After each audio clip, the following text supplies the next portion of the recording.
What's up guys, and welcome back to my 2024 Acura Integra Type S. I've just crossed 3,000 miles on the odometer in, I think, over 3 months of ownership, maybe close to 4 months. And I wanted to share an update on how this car has been to live with on a daily basis and as a track car. I just crossed 4 track days this past weekend. I've tracked it twice in bone stock form with just some upgraded brake fluid, and then I tracked it another 2 times with upgraded wheels, tires, suspension, and brake pads. But before we get into how this car performed on track and what I would consider the shortcomings of this platform and some of my future plans to address those deficiencies, let's first go for a quick drive and talk about how this car has been in the last 3,000 miles as my daily driver.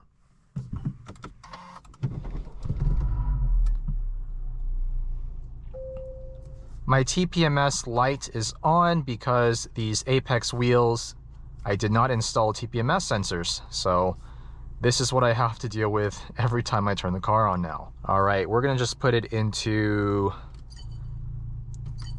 my individual mode, which gives us the most aggressive engine setting, the middle sport setting for steering weight, and also the Sport Plus gauges. Of course, with the Öhlins Road and Track suspension that I installed recently, it's a fixed suspension setup, so we no longer have the ability to use the adaptive dampers. But that's okay, because I'm happy to report the Öhlins ride well enough, I would say, on the road for daily driving. So let's get right into it. How has this car been in the last 3,000 miles? This has been overall the most impressive daily driver I have ever purchased. That might not be saying much considering I've mostly bought very old cars, with the only other new car I've purchased being the Subaru BRZ back in 2021. This Integra Type S has everything, almost everything I should say, I want and need in a practical, performance-oriented daily driver. It has modern tech, wireless Android Auto, Apple CarPlay, wireless phone charger, all the driving assists I could ask for, especially given this is a manual transmission vehicle. Lane keep assist, radar cruise control, rear cross traffic alert, blind spot monitoring, parking sensors. It's just so great that nowadays we can get all of those assists in a manual transmission. I do live in Northern California, so the word winter here means something very different than what some of you, say in the Northeast or the Midwest, might be used to. But even so, it's been, 35 to 40 degrees consistently in the mornings. And so I do appreciate the fact that the Integra Type S offers the heated seats over the Civic Type R, which of course has the much more aggressively bolstered, manually adjustable pseudo bucket seats. So that is one plus in favor of the Integra Type S if you live anywhere where it's cold. Also, I think in my first impressions video with this car, I mentioned that I had a little bit of lower back pain after sitting in these seats for an extended period of time. I'm not really sure what triggered the back pain at that time, but in the last 2,500 plus miles, I've experienced none of that. These seats are very, very comfortable on a daily basis. They are maybe a little bit firmer than your average luxury car seat. They're firm, but ultimately not super supportive in terms of the bolstering. They're basically the same design found in the regular or A-spec Integra. Power adjustable, at least the driver's seat is. The passenger seat is still manual. And we do get heated seats for both front seats. But what's the point of power adjustment when there's no memory seat settings? It's a pet peeve of mine, because if someone else were to get into my car and drive it, I still have to manually adjust the seats to get it just back to my perfect driving position, which to me defeats probably 80% of the purpose of power adjustable seats to begin with. Other things to note, I love the ergonomics of this interior besides that complaint about the seats. Love the fact that we have physical HVAC controls.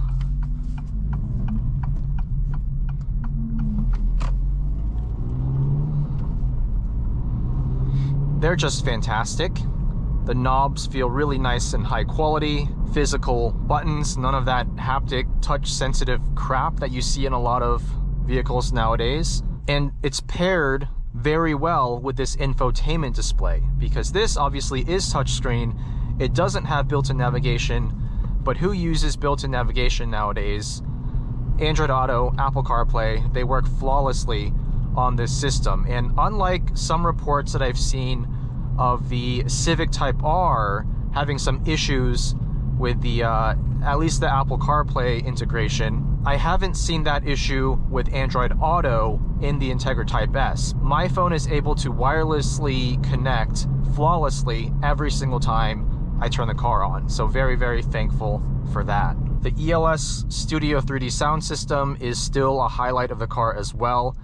To my ears, it is definitely a cut above the sound system in the Civic Type R. There is a subwoofer in the trunk. It is, I would say, definitely tuned to be more bass heavy, even if you have the equalizer completely zeroed out. And personally, I think there's a little bit too much boominess in that lower frequency range. It might work well if you like listening to EDM or hip hop, for example, but for more vocal forward music, it doesn't do quite as good of a job as you might hope.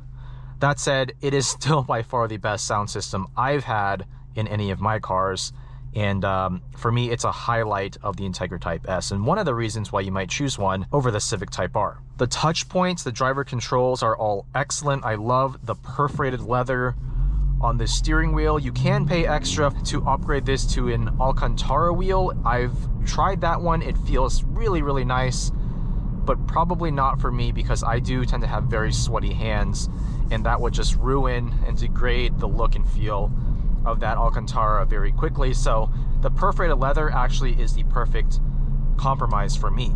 The standard shift knob also is fantastic. It's metal, but it is leather wrapped and perforated leather at that. I know there's an optional dealer added shift knob that's all metal.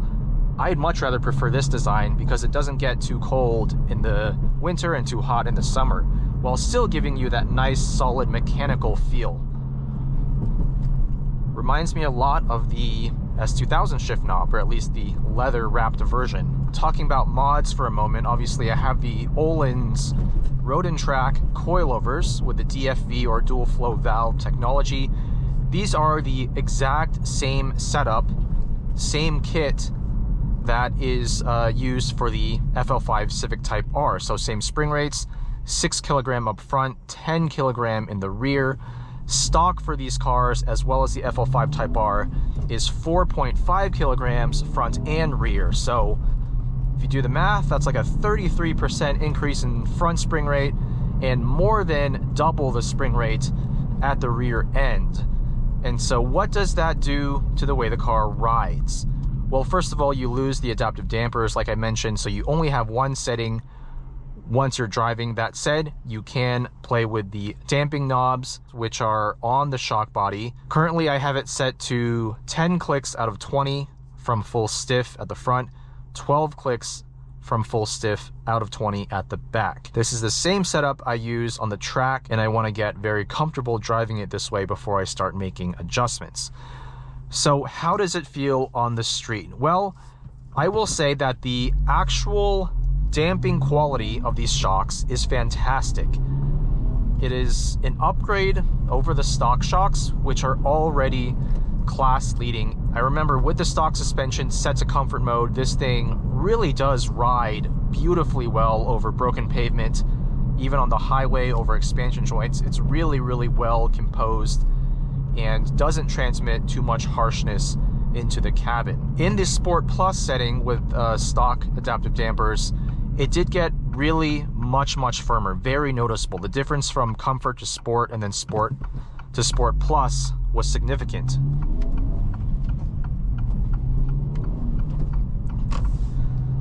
And in the canyons, I actually preferred using Sport most of the time. Sport Plus was actually a touch too stiff. Now with the Öhlins, the spring rates are up by a considerable margin in the front and more than double in the rear. And you can definitely feel that in the corners. The car has a lot less body roll, and it's also much more tail happy depending on what you do with your throttle. The way that you lift off your throttle mid-corner, and even on turn-in, if you're aggressive, you can definitely use weight transfer to get this car to rotate on you. It's super fun. It helps you get the car pointed in the right direction if you know what you're doing. That said, the downside to that spring rate and the way these dampers are tuned is that at higher speed, going over bumps, especially on the freeway, the rear end of the car does have a little bit more harshness to it. From the front seats, when I'm sitting here or when my fiance is sitting here, it's not too bad. It still feels comfortable enough for daily driving. But if you're sitting in the back, that's when you notice the most harshness. I kind of compare it to a Tesla Model 3 or Model Y. When you're in the front seats, the car is really comfortable, but the moment you get in the back, you feel a lot of that jiggliness at that rear end. My overall feedback on these is definitely positive because the car is just so much more capable when driven hard. I've driven this in the canyons as well as twice on track, and these Öhlins really add a lot of control and performance and adjustability. And of course, I mean, it lowered the car quite a bit and gave it a much better stance, especially with these Apex VS5RS wheels. They're 18 by 9.5 plus 45 offsets, finished in Motorsport Gold, which gives it a very much Subaru-esque look. You might call this car an Integra Type Subaru. And I paired those wheels with a 265/35/18 Kumho V730 tire. It is my favorite budget track tire that's also suitable for daily driving. I think these cost a little over $800 for a full set on Tire Rack, before tax and shipping, of course. They perform great on track. They last decently long. I expect to get at least 5 or 6 track days out of these based on how they performed on my BRZ. And they don't add a ton of harshness or road noise when you're just daily driving.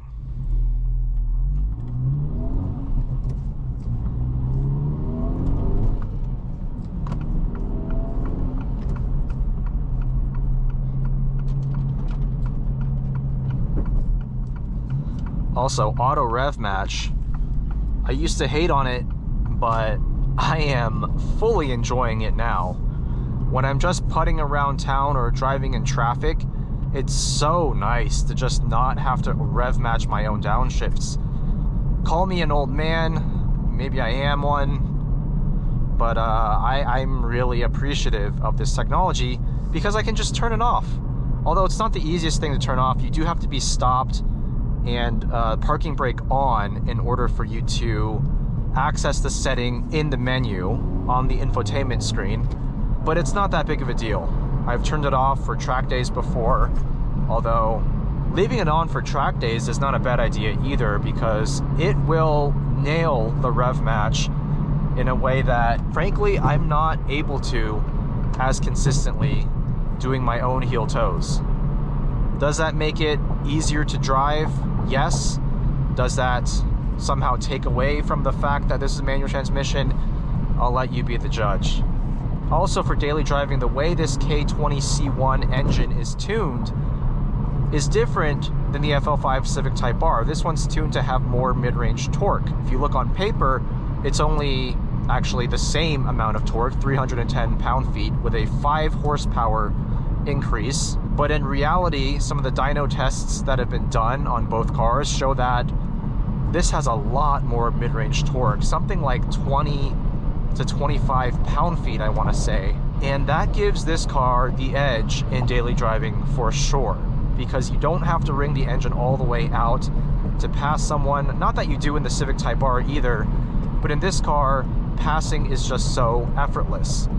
We're in 4th gear right now, 2,700 RPM. If I put my foot down, I get about 1 second of turbo lag, and then the thing just rockets forward. It definitely is the quickest accelerating car I have ever owned, and that includes my 997.1 Carrera, which is rated at 325 horsepower. Other things I love about the Integra Type S, obviously it's very, very spacious on the inside. The back seat's humongous in terms of legroom. It really does feel just about as spacious as a Honda Accord from 15 years ago. Rear headroom is a little bit limited because this does have that sloped design to the rear, which gives it a great exterior aesthetic, I guess you could say, but it does compromise headroom just a little bit. Thankfully, the hatch is still humongous. I'm able to put a full set of wheels and tires back there, no problem. If I fold the rear seats down, we do have 60-40 split folding for that back seat, which is super nice. By far the most practical car I've ever owned. My only complaint with usability in terms of space is the fact that this, like the Civic Type R, is only rated for 4 passengers, including the driver. That middle seat back there is not a seat at all. There's no seat belt. There's just cup holders built into the seat.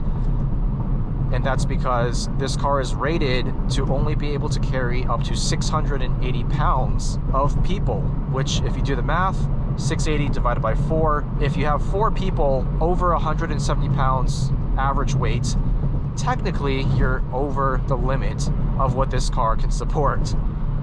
I don't know how they engineered it to be that way.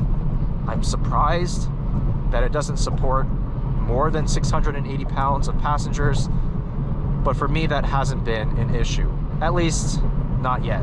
If I keep eating the way I've been eating this year, it might become an issue in the future. So overall, daily drivability, fantastic. I will also say the exterior styling of this car, although I really liked it from day one, it has grown on me even more. Now that I've lowered it with the Öhlins, I've installed some wider wheels and tires, at least lower offset, giving it a wider track, filling out those fender arches a bit more. It's definitely a looker to me. I definitely do a double take every time I park it. The rear diffuser especially is just so nice and aggressive. It almost looks aftermarket. It's that aggressive. Love the vented hood, the gaping vents on the front bumper. It's just a fantastically styled car, and the fact that it is so practical, so livable on a daily basis, and yet still weighs only a little over 3,200 pounds, which is only like 30 to 40 pounds heavier than the Civic Type R. That is an impressive feat for Acura, for sure. Now, on to how this car drives on track. As you've all seen by now, I've done 4 track days with this car. The first 3, or I should say the first 2, being in bone stock form with just brake fluid. I think for that second track day at Laguna Seca, I actually had some endless brake pads installed at the front as well, but more or less bone stock. And the car did well with some caveats. The straight line performance was phenomenal, no overheating in, up to 60-degree Fahrenheit weather. Brakes are phenomenal. Brembo 4 pistons up front. I don't foresee ever needing to upgrade to a big brake kit.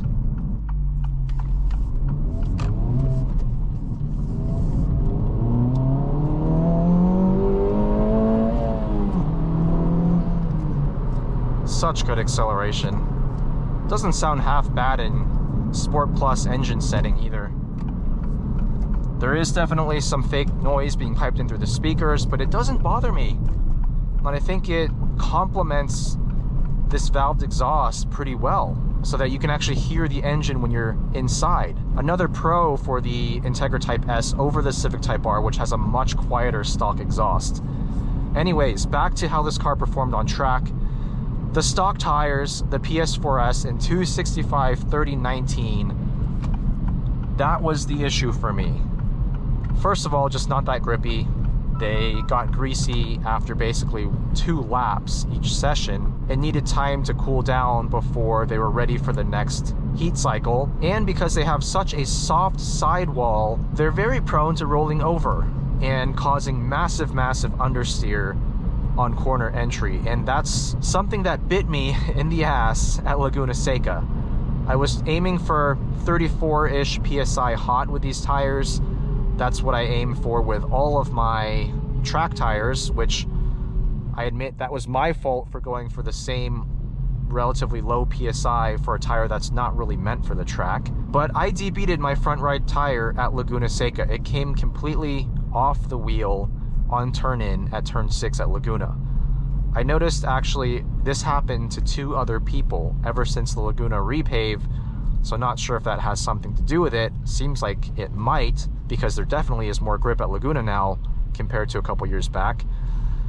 But either way, for those of you tracking your Civic Type R or Integra Type S on stock wheels, or any car on stock wheels and tires with a thin profile street tire, just be cautious. Don't run the PSI too low. Once I solved that issue by going with the Apex wheels and Kumo V730s, one thing I found is that when I lowered the car, I was able to get a little bit more static negative camber, actually quite a bit more. I'm currently at minus 2.2 degrees in the front, minus 2.4 degrees in the rear. It's far from ideal. Given that this has McPherson strut front suspension, I need a lot more static negative camber up front in order to get the neutral turn-in that I want. So I will have some white line lower ball joints installed soon to hopefully get that front camber number up to about minus 3. I definitely want more front camber than rear camber. Right now it's the other way around, which gives the car a bit of a understeery nature still, even with the mods. The tire upgrade and the coilovers elevated the performance level of this car on track. I was able to beat all of my best lap times at all the NorCal tracks from my BRZ, which was modified with wheels, tires, suspension, and brake pads, basically the same mods that I have on this car now. I was able to beat all those times, did a 124 at Thunderhill West, 201 in just essentially one session of clean lapping at Thunderhill East Bypass. The car is definitely capable of a 2-minute flat with me driving, and with an even better driver, probably a 159. That's way quicker than I was able to achieve with my BRZ on V730s a year or 2 ago. I did a 204, I think a 204.7. Part of that obviously is down to the vastly more powerful engine of this car, 320 horsepower versus 228. But a lot of it also is the fact that this car is so approachable. You can lean on the front tires in this car. Obviously it does understeer on turn-in in its current state, but because of that mild understeer on turn-in, you're able to very quickly get accustomed to the car and to its grip limits.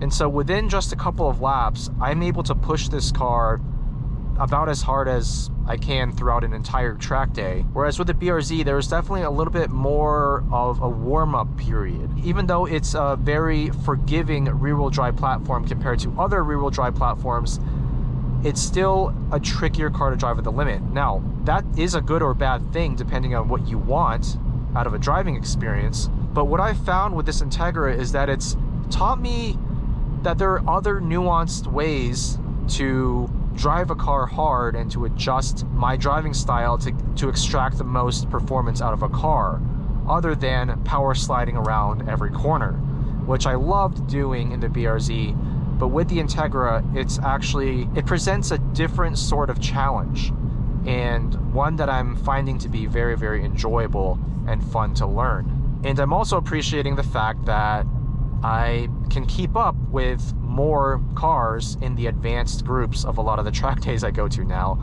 because I don't have such a large power deficit. I'm not just getting completely mauled on every straightaway like I was in my BRZ. And going to and from the track, which often takes 2 hours, sometimes 3 hours in traffic, this car is super, super comfortable. Even with the Öhlins, even with these track tires, I just turn on all the driving assists, I turn up the volume, blast some of my favorite music on the ELS Studio 3D sound system, have Android Auto do its thing, maybe I'll use the heated seats as well. All I gotta do basically at that point, keep my hands just barely on the wheel, just applying a little bit of pressure. The lane keep assist just keeps me going in my intended direction. It is phenomenal. For a dual purpose, do everything kind of car, this car really just hits the nail on the head. Is it perfect for track days? Like I said, these seats are absolutely awful. They do not hold me in place at all. There's just not enough side bolstering either for my thighs or my back. And also, I've tried the seatbelt trick, pulling it all the way out, letting it back in, but it doesn't lock the way it does in other cars. I don't know why it doesn't work in this car. Maybe you guys in the comments can tell me if I'm doing it wrong. Basically, I pull the whole thing out all the way, let it back in. My understanding is at that point, it should be locked in place, and then I can even move the seat up a little bit to get me even more snug, but it doesn't work in this car. I've tried it multiple times. I would really love a set of FL5 Type R seats in this car, but since they only come in red, I don't know if that would really work for me. Blue exterior, red seats, so I might have to look into an aftermarket seat or just work on my core strength. No mechanical issues in the 3,017 miles that I've done. Not a single drop of coolant leakage, which unfortunately I did have in my BRZ. It hasn't even been burning oil, which is shocking considering I've done 4 track days on it. I did swap to Pennzoil 5W30 Ultra Platinum oil after my first track day, and I've been religiously checking the dipstick, and not a single drop of oil has been burned as far as I can tell. Overheating has not been an issue, knock on wood. I've only tracked this car in cool weather so far. There's no oil temp gauge, only this coolant temp gauge. So that is one downside if you plan to track this car. You will have to find an aftermarket solution or maybe an Android auto hack or something. Fuel starvation is an issue if you let your fuel level fall to halfway or below basically at the start of a track session. You will almost certainly run into fuel cut. I found that out the hard way at my last track day at Thunderhill East. Basically, I have to top off every 1 to 2 sessions. Never let it fall below probably 60%. So there are some shortcomings to this platform on track. You know, the understeer is one thing that I'll have to dial out with alignment. The unsupportive seats, the fuel starvation. That's pretty much it though. This car has been really impressive in all situations. It really is a jack of all trades. It might be a master of none. You can't do big skids in this thing. It's not the fastest car out there on track. It's not the most premium feeling, although I do think for, you know, basically $51,000 to $52,000, this does absolutely feel like a $50,000+ car interior. I have no complaints with the interior at all, minus the piano black plastic, which I've already covered. Oh, and the lack of memory seats. But anyways, that's just been my experience over the last 3,000 or so miles. More to come, more track days, more Canyon reviews and comparison videos. Also, if you want to read about some of my thoughts and experiences with this car, I will link a SpeedSF article. They're a local track day organization here in the Bay Area. Tommy, he writes for their blog. He did a piece on my Integra Type S recently. I'll put the link to that in the video description. Anyways, thank you all for watching. Lots more content to come, and I'll see you all in the next one.